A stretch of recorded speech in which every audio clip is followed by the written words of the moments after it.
Un mois de répit. C'est le Mexique qui a plié le premier face à la menace de Donald Trump d'instaurer des droits de douane de 25% à ses deux voisins.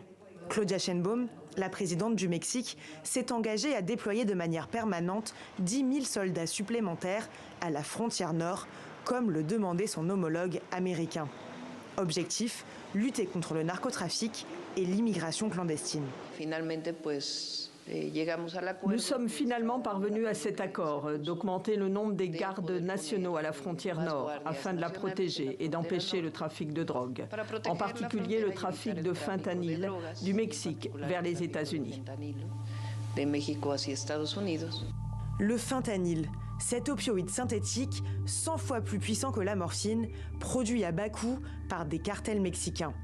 Surnommé la drogue du zombie, il est devenu ces dernières années la principale cause de décès chez les 18-45 ans.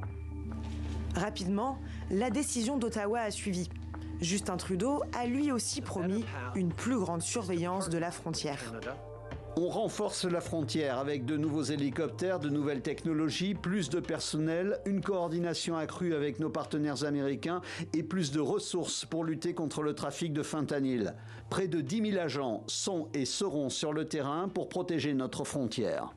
Le Premier ministre démissionnaire canadien a également annoncé la nomination d'un grand responsable de la question du fentanyl.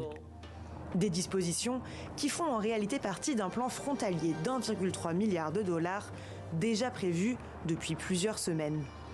Mais le rôle du Canada dans ce trafic reste extrêmement limité.